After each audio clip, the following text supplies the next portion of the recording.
Nagsimula po kami sa pagnanatasya nung nirecruit kami ng aming recruiter na si Ma'am Sigundina Cabi na isang retired teacher ngayon, na during that time na nag-work po ako sa isang fast food sa Jollibee. Then doon po nagsimula na makilala po namin Natasha.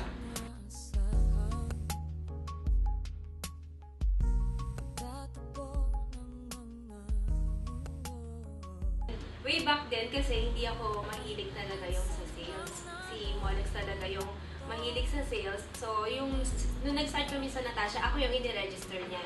So, nakita ko na malaki yung potential dahil kung yun yung hamburger na million na kakabenta namin, how much more ito na makabenta kami ng mga product na Natasha na kami ang magbe-benefit by sa sarili namin. Nagsimula kami sa 5,000 na yun ang pinalago namin at pinaikot namin during that time. Way back then, buntis ako and lagi kong dala din yung eldest namin. Toddler pa siya noon. So, pipick up ako ng order. Number 6 yung order na dala-dala ko. And ang dala-dala ko lang ng pera is saktong pamasahe. So, pag hinahatid ako nung staff ng Natasha, pinapapara niya ako ng taxi. Sabi ko, wala akong pang taxi, pang jeep lang yung pera ko. Tapos ihahatid niya ako sa sakayan ng jeep.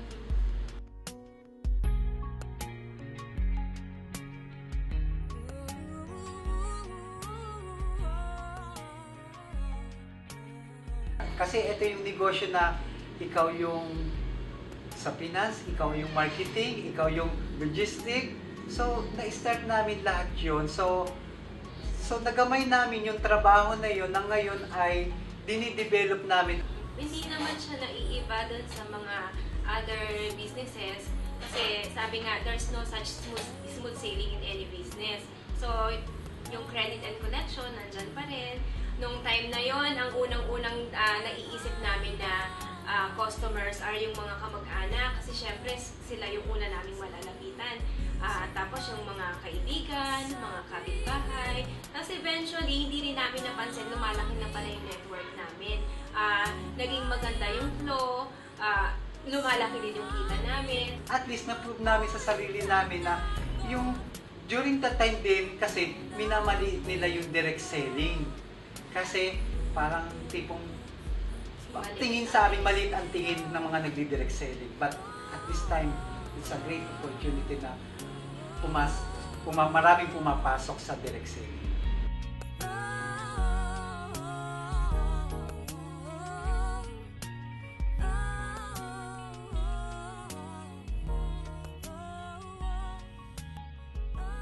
Kasi yung image kasi ni Natasha ngayon, iba na, parang, eto si Natasha. Kaya parang kami, pagka nakikita nila, wow, yumaman yan because of Natasha. So, ganun na yung tingin, ganun na kataas yung tingin sa Natasha na pag nag-Natasha ka, marami yung ma-accomplish mo, yung goal mo, mararating mo. Talagang na-experience namin yung dream come true. Rewards, nandyan, makukuha mo lahat. Siyempre, lahat pinaghihirapan natin ito. So, yun ang mai-contribute namin, yung sipag, tiyaga at abilidad ay nandun pa rin.